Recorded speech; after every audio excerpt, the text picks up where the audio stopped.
Hi everyone, it's Heidi from flutterbyheidi.wordpress.com, back again with another Ferrero Friday, and this time it's actually a gift box and it's also a gift card holder. So you can see it opens up and it holds a gift card and 3 Ferrero Rocher. I've left mine loose. You could stick those down if you wanted to, but the gift card just folds down over the top of them as you close the box, and it's using some really fun bright colours which and the stamp set which coordinate. And this is the paper here. It's called Party Animal, and it's got some gorgeous bright patterns you can see here, sort of numbers, and all in lovely primary colours.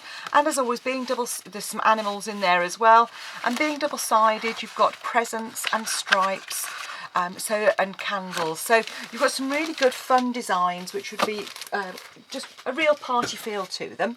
And then the stamp set is called Balloon Adventures, and it coordinates with the pop-up thinlits, but it does also, these 3 balloons here coordinate with the balloon bouquet punch as well, which is what we'll be using today. So without further ado, let's get on with our project today. So I'm going to put that to one side, hopefully so I don't lose it like I seem to have been doing recently, and bring in your trimmer, and you're going to need your extender bar out, and you're going to need to start off with a piece of card, and I'm using Pacific Point, but this is 27 centimetres by 17.5 centimetres, which is 11 1/8 by 6 7/8. And you're going to score on the long edge at 3.5, at 12, at 15.5, and at 24. And for those of you working in inches, that is 1 3/8, 4 7/8, 6 1/4, and 9 3/4. I will double check those measurements for you because that last one looks as if it might be 9 1/2, but they do vary quite a bit between inches and centimetres.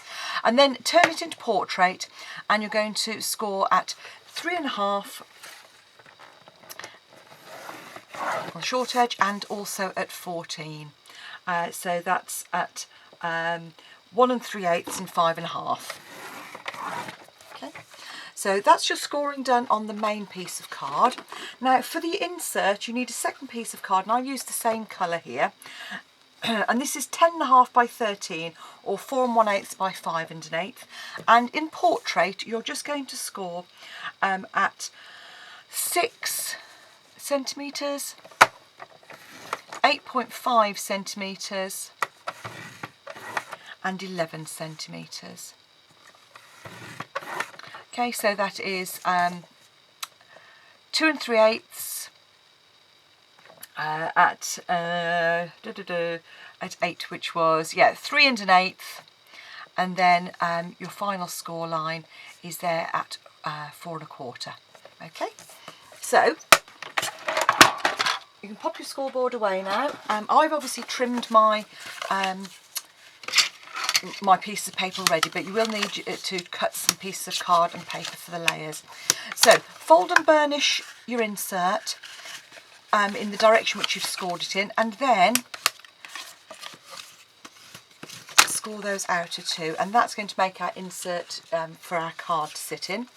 Then all I've used, and you can use a trimmer if you want to, but I've used the classic label punch, and I've just come in from the edge here, just come in a little way and punched, you see about there, and doing the same on this edge. Just line that up, try not to move it when you punch. Okay, and I'll probably just need to punch a little bit more there. Just take your gift card and just see whether it'll slot in. There you go, that one. It's not quite central, but it's near enough. So you can pop that punch away now, and then all I'm going to do is put a little bit of glue on either side, and I'm using some extra sticky tape. There are certain things which I do find I need to use the super sticky tape for, and certainly this is to one of them, because I like the precision. I'm not as good with my fast fuse as some people. So I'm not so good at getting a narrow strip. So I find that with my sticky strip I can get that. So that's your base, your insert I should say. And again, all I'm going to do is pop a piece of tape along the base there, on the inside. You could use any tape for the inside of this, but I would recommend your tear and tape rather than trying to glue it once your box is in place. So that's your insert. Put that to one side and let's come back to making our box. So this is the standard kind of pizza box type box. So you just need to fold and burnish all of those score lines.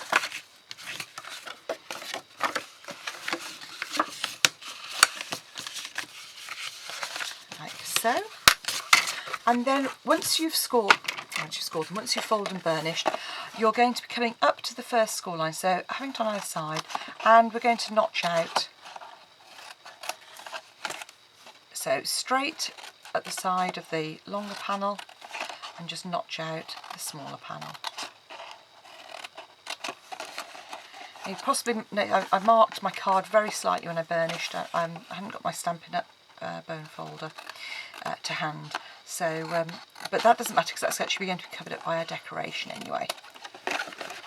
So again, just on the other side,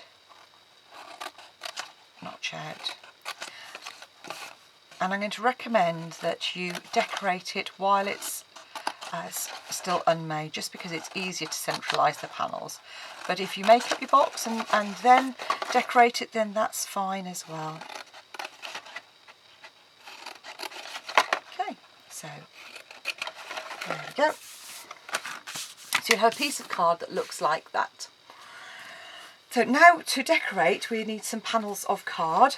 So for the top of the box I've got a piece of crushed curry cardstock, and that is 10 by 8 centimetres, 3 1/4 by 3 7/8, there or thereabouts. Yeah, 3 7/8 by 3 1/4, yes.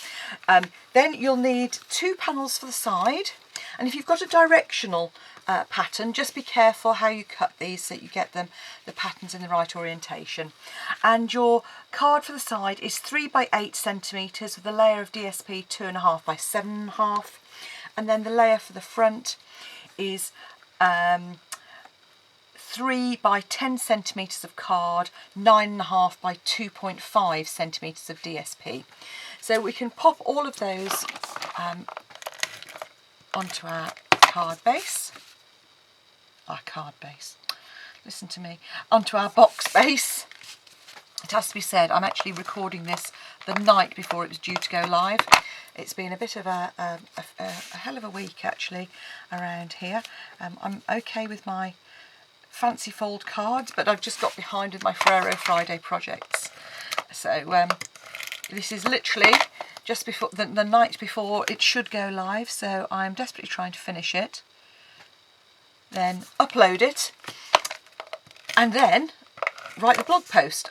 So if the instructions aren't quite on the blog post, you'll have to excuse me. I will add them, of course, for you, including checking all those inches measurements as well. So that's how our box is going to look. So this is going to be, the bit without the decoration is going to be our base. So all we need to do there is, as I've done before, fold those flaps in and put the glue on.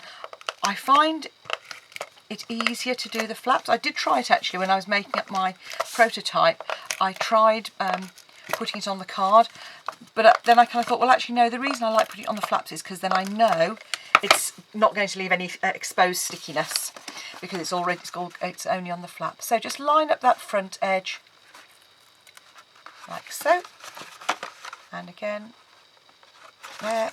Do the same on the back, so just line it up and squeeze, and this is always the one which is that little bit tricky. Line up and squeeze, and then for the front just pop it on that flap and this one here, and then fold over fold over the front. So this is so you can get a nice finish on your card and it isn't too tight. Then press down. So not too tight and press down. Okay, so all that's left to do now is to punch out a slot at the front so people can open it, which I've obviously, otherwise they're going to struggle as I have there. And for that you can use any size of punch. I've got a 3/4 inch punch here. You can measure to get it directly in the middle if you want, or you can do as I've done, which is just what I call eyeball it. So that's then your basic box. We can now adhere our insert, and then we can stamp the panel to go on the top. So that just sits inside. Again, you could put some DSP in there if you wanted. I like the effect of it being the same colour as the rest of it. So then to make our panel for the top like this here, you're going to need a piece of Whisper White card, and our Whisper White, that is, I didn't make a note of the measurements, so it's about 9 centimetres by 7, which is 2 1/4 by 3 1/2. So that's what we're going to be stamping. And then we're using these stamps which come in the stamp set that I showed you earlier. And I'm using a little bit of Tangerine Tango. So the first one says, "It's your birthday," so I'm going to pop that in the top left corner. I'm going to get my stamping pierce mat out because these are photopolymer and I don't want to spoil that stamping up. And then I'm going to get the Emerald Envy ink, and you can do this in whatever, and this is the second stamp that says, "It's your birthday, open me already." Okay, now I've just noticed that that's a little bit ragged on there. I need to change my trimmer blade, so I'm just coming in with a it's actually a sort of a sanding block, which you can pick up sort of anywhere, and it just, if you just use it on the reverse edge, you'll see it just trims that up beautifully. And then we're going to stamp our balloons, and I thought we could, again, as we've done here, coordinate the balloons with the writing. So we'll use our Tangerine Tango.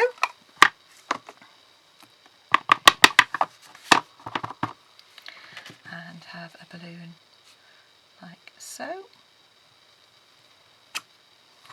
And then we can stamp on some cardstock.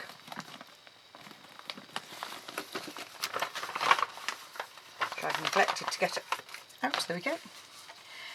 So that's just an off-cut little piece of Tangerine Tango. So our coordinating balloon. And then we're going to do a similar effect, but with our Emerald Envy. So pop our balloon in just there. The beauty of photopolymer, you can see where it's going. And then again, just use a scrap, excuse me, reaching across, of Emerald Envy, and there's your, then you just bring in your balloon bouquet punch, and with your punches just line up the image from below. Yep. There's one. And then do the same on this one here, and you can see by bringing it in from the side or from the top, you can avoid any card wastage with your smaller one. Okay. So those are our two balloons, and before I'm going to stick those on, I'm just going to come in on the reverse of here. There's some like little sprinkles which are part of the same stamp set. You'll see here. There's sprinkles, there's balloon strings, some great sentiments, and some banners as well. And so I'm just going to echo the crushed curry and just put some streamers around.